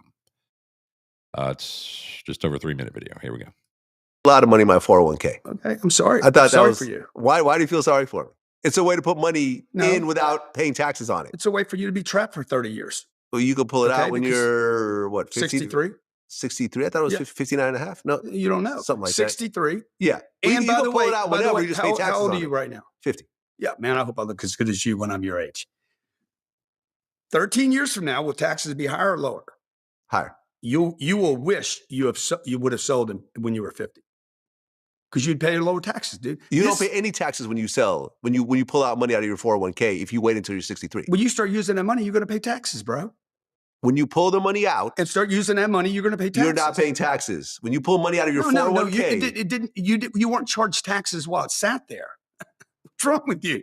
Oh my God, guys, hammer him in the comments hold on right a now. second. Okay? What the fuck happened to you, bro, with this goddamn degree you got? Well, hold on a second. Well, I didn't do your research. IRS allows penalty-free withdrawals from retirement accounts after the age of 59 and a half. Penalty-free, not tax-free. So they're going to fucking charge you a penalty. They're going to put handcuffs on you to sell it before then. But dude, when you're 50, 63. Sorry, I got to inject here. And odds are your 401k is only making BlackRock more powerful and companies of that sort.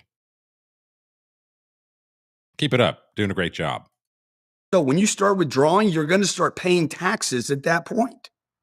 And the taxes, like you said earlier, are going to be you're right. 401k withdrawals are taxes in. Exactly. So check this out. I see what you're saying. Okay, right. Look what this fucking Biden guy's saying right now. Your boy, the guy you love so much, okay?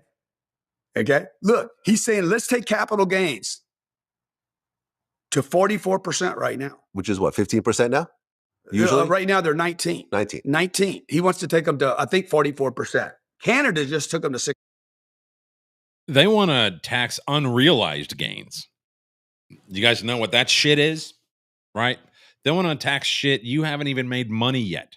Or sorry, they want to tax money you haven't even made yet, just on like minority report kind of shit, like kind of like pre-crime. Well, we project that you're gonna earn your gains on this is going to be this much, so we're going to tax you on that. Why? If they do that, and some of you may have noticed me type this like in Discord or something. If they do taxes on unrealized gains, I want to be able to claim children on my taxes that I haven't had yet to kind of offset those taxes on unrealized gains. What's the difference? I came up with that myself. I didn't hear anybody else talk about it. I think it's a fair analogy. Back to this gentleman. 6. Shit. The last time, so imagine if in the next 13 years, taxes are going up. You said that. Imagine that the taxes aren't 19% capital gains, but they go to 39 or 59 or 66. No, I see what you're saying. The way Canada said, then they're going to get you, bro. Now, I believe that Wall Street and the IRS got together and said, hey, we want to capture this money for long periods of time, and we'll benefit you by hammering these people, hundreds of millions of them, by the way, trillions of dollars. Okay, trillions of dollars. $38 trillion is sitting in IRAs and 401ks. $38 trillion. So you were right. When you pull and about 20 trillion of that is managed by BlackRock alone. Out, it gets taxed as income. But the whole time you put it in tax-free and it grows. Yeah, exactly. So it could grow bigger because you put more in. It grew, but the problem is you pull tax on the back end. The problem is that dollar was also being devalued for 30 years. This is true. So how much you got in the retirement account? Let's say you got $2 million. Okay. If inflation does exactly what it did in the last 4 years, you got what, 13 years? If it does in the last 4 years, your account got hammered by 500 grand, 25% lost in value, the US dollar. If that continues, and it will, because we'll continue to print money, you could literally lose 100% of the value of your 401k simply by the cost of goods going up and the purchasing power of your dollar going down. Yep. I don't have that problem because my 401k hangs on a wall. So I never believed that I would live long enough to retire. So, yeah.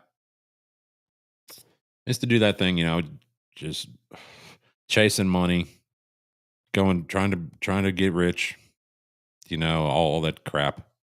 And I was doing it. I was making really good fucking money. I was making money people fucking wish that they could make. And at the same time, while I was doing that, I was basically killing myself slowly. Like I'm doing now with, nicotine.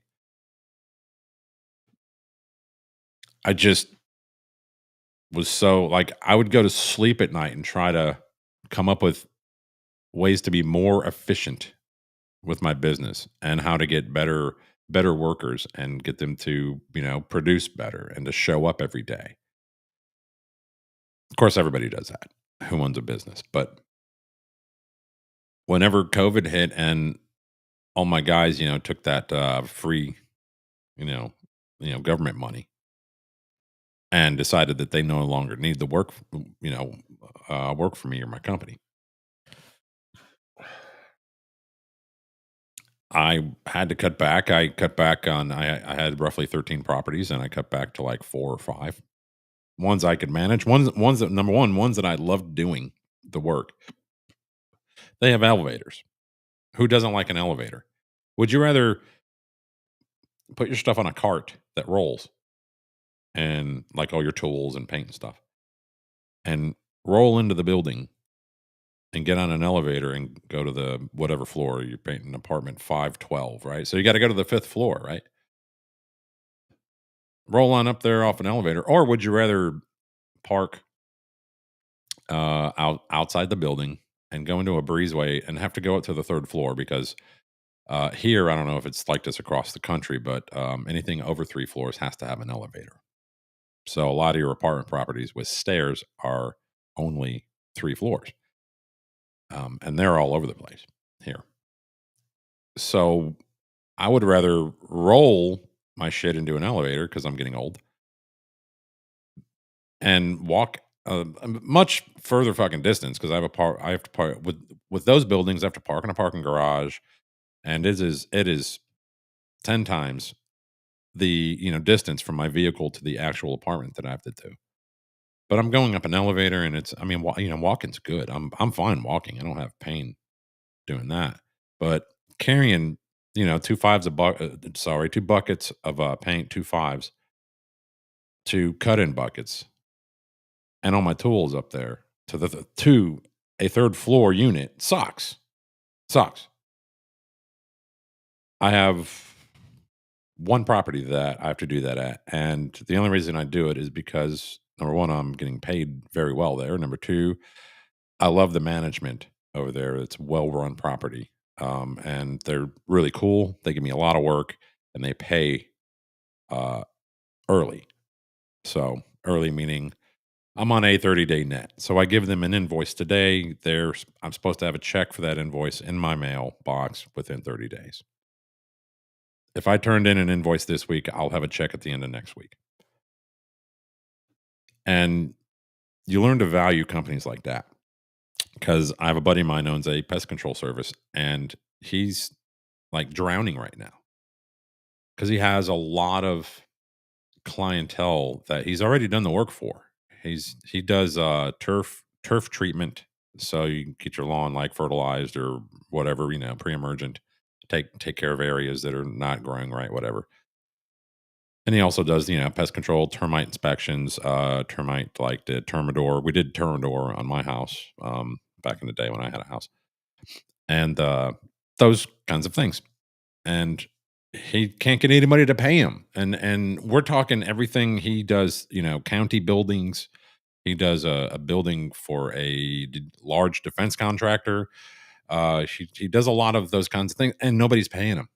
He's not getting anything in the mailbox, and he's drowning. It's like everybody from the old lady that he sprays her house once a month, goes around and gets all the cobwebs down and wasp nests, whatever, and then he goes around and treats the outside of her home, because that's the way it's supposed to be done, by the way. If you have the only time you should have any kind of a pest control technician coming into your home is if you have an infestation of some sort. Otherwise, they need to stay the fuck out of your house and treat the outside of the home, find where they're coming in at and treat there. Right? So he never really has to go into a home unless there's some kind of an infestation.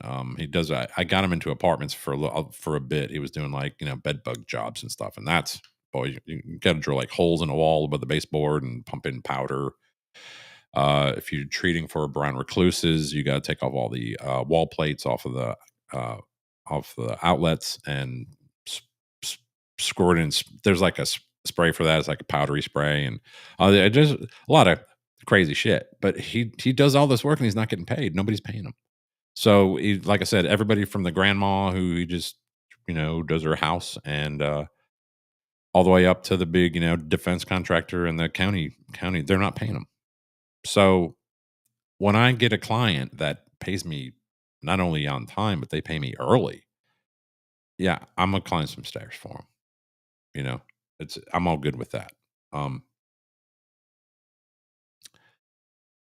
But I don't have a 401k because I don't entertain the idea that I'm going to live long enough to retire. I know that's sad, whatever. Oh, that's sad. When you get no, when I lost my crew and I went off by myself, because I was going after that, I'm gonna hit 1 million. I was hitting over $250,000 in gross receipts, and I'm not trying to give away like too much info. I was well over $250,000 in gross receipts, and if I would have just kept plugging, I would have hit 1 million within like 2 years. And we'll just say over half of that was profit. So I was on my way. And one day I just said, it was around, COVID when all this shit broke. I just, you know what? It's not worth it. I didn't arrange my lifestyle to fit all of that, to fit, oh, well, I'm bringing in this much money. I'm going to live up to that much money. No, I've always kind of lived in like a modest home, and, I have a lot of toys. That's different. I know a lot of people go out to eat every night. They drink $100 a bottle scotch. They indulge in other ways. They buy $80 a bag of weed or $100 bag of weed every 2 weeks. That kind of stuff. They wear $100 button up shirts. I don't do that. Obviously, I make my own shirts. These are Costco. I get a pack of 6 for like $22, and I'm fine with that. I don't want to wear anybody else's brand on my back. They don't pay me. And I don't care what you fucking think of me because I don't wear designer brands. So I blow my money on toys. I fucking video games over here, little arcade games, just toys. I got toys, and I work to live and not live to work. And it used to be the other way around. And I'll tell you right now, I'm way happier. Talk to me in 10 years. If I'm here still, I may be going, well, I was wrong. But odds are, I'm either not going to be here or I'll still be fine with my choices. So, all right, that was the 401k guy. I think I have another one. Let's see. This one I thought was interesting too. This is have to do with, I think, the pyramids or some shit. Just load. Don't be too loud. Here we go.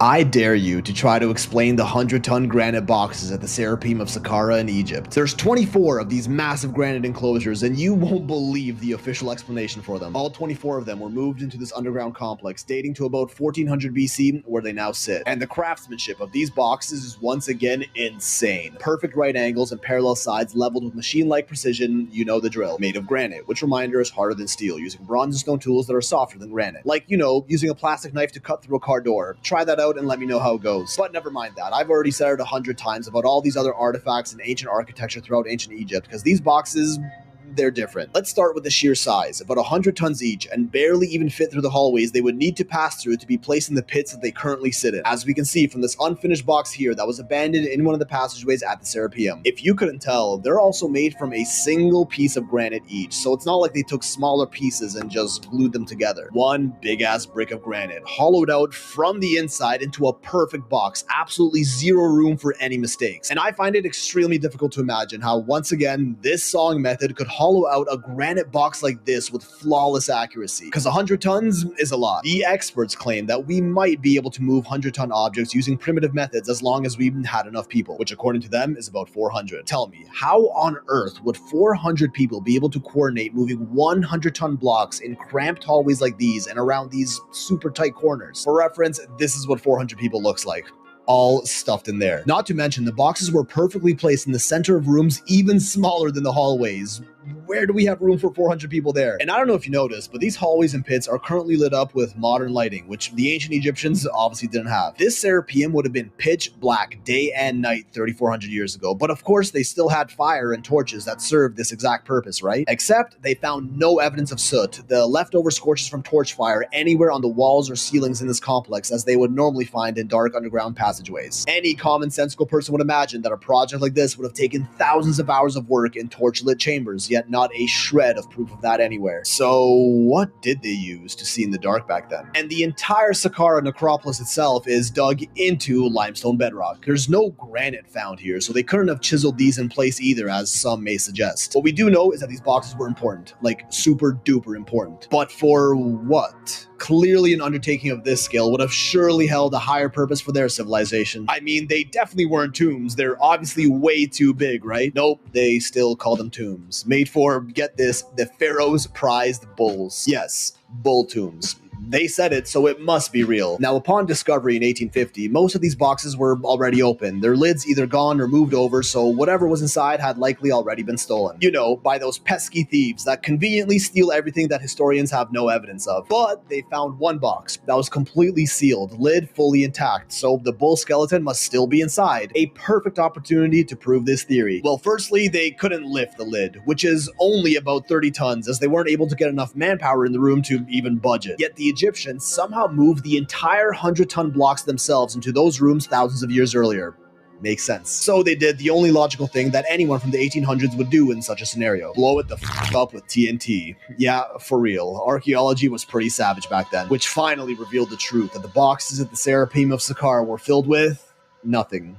Absolutely nothing. No mummy, no bull skeletons, no gold or treasure, nada. They did find mummified bull carcasses in a bunch of wooden sarcophagi, as would be expected, in an area called the Lesser Gallery, but not a single one found in any of the granite boxes. Cause yes, to be fair, the Apis bull was a highly revered deity worshipped by the ancient Egyptians, symbolizing fertility in agriculture and the physical embodiment of their god Ptah. Hope I pronounced that right. I just find it hard to believe that a project of this colossal magnitude, which would have taken years, if not decades to complete, was dedicated to stashing the bodies of dead animals. While while at the same time, mummified bulls were found in much smaller, simpler wooden sarcophagi in the Lesser Gallery, which is oddly closed to the public and no images of those exist either, allegedly proving that this is how they stored bull remains, not this. But then again, I'm just an idiot. Still others claim these boxes may have been power conductors that generated electricity for their civilization, part of the infamous Giza power plant theory, which is a fringe idea that may or may not be true, and I explained it in full in a previous video. So, are these really bull tombs, or just a steaming load of bullshit?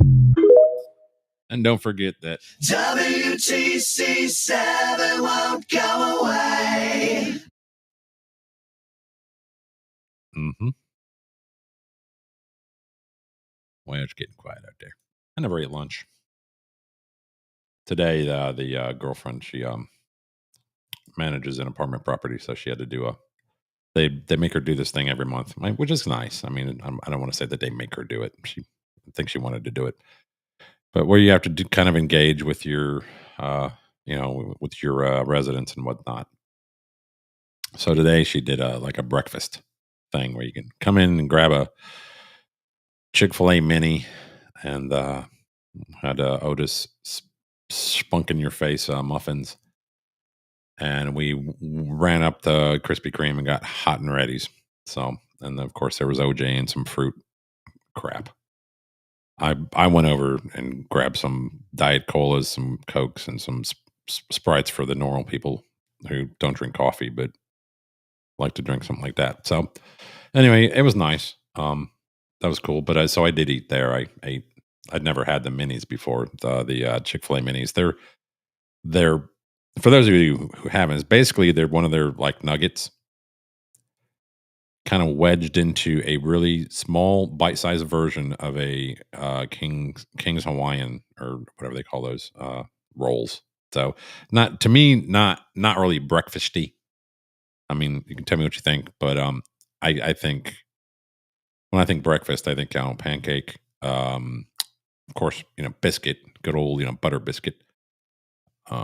And there's a difference here with the biscuits because you got Popeye's biscuits, you got KFC's biscuits, and then you got things like Hardee's or Bojangles, McDonald's, Burger King's, all of those.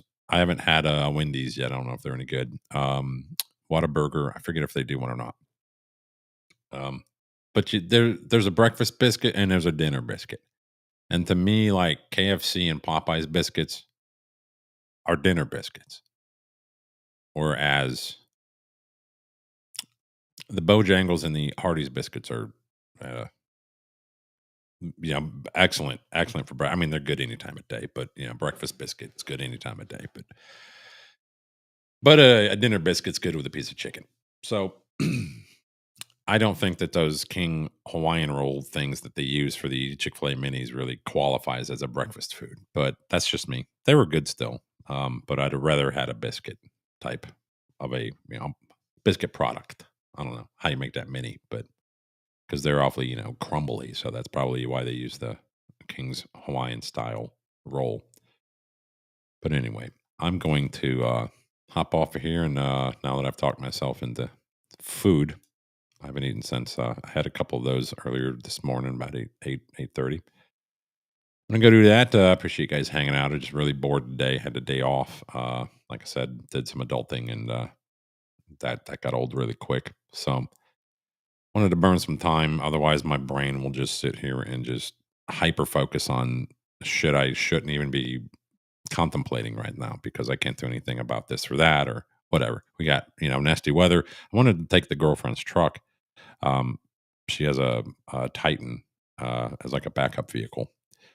And it's got 118,000 miles on it. It's 20 years old. I put new mirrors on it last week on the side mirrors. They were kind of shot.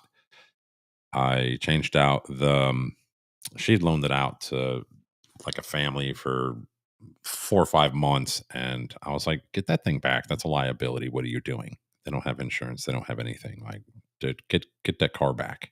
Like, they're going to crash that thing and then you're going to be fucked. And it had whenever we got it back, it had a bad tag on him. I'm like, you let them borrow a car with a bad tag? Like the tag's been expired for a year. What are you doing? She just never drove it. So So the guy, I guess he would get mad and he'd bang the, dash. Well, the bezel that goes around the, gauges was all cracked and busted. Now, I'm not blaming him for that. It's 20 years old and they don't have a window tint on the truck. So it probably took its share of, I doubt it was a garage queen of any sort. So I ordered that, changed that out for, I bought the headlight polishing kit, Cerakote off of Amazon. It was like $16. It's like a 3-step process. Does a pretty good job.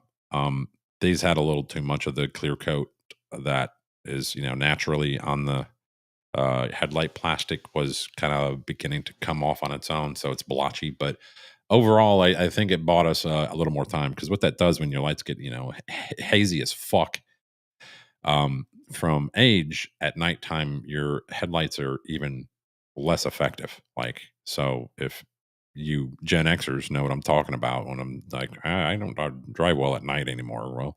Well, that's part of the problem. You check your headlights. If they're hazed over, it might not just be you. So it's going to put a little bit. It did enough to where I don't have to replace those right now. We're looking for a house, trying to get out of this apartment. And once I have a garage, I'll have no problem. But I watched a couple of how-to videos on that thing and how to change out the lights.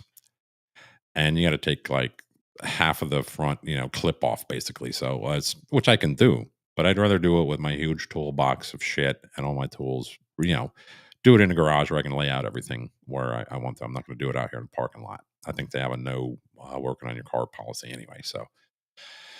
So I polished those lights up enough to buy some time. They'll probably be good for another year, if need be.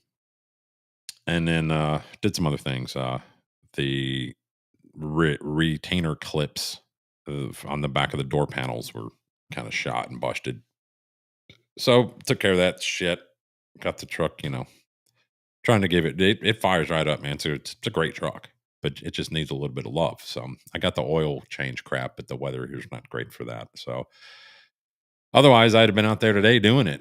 We got the hurricane rain bands, moving in, and we're about to get a whole bunch of rain for the next 3 days. So it is what it is. But all right, well, thank you guys for hanging out, and I will leave you with this.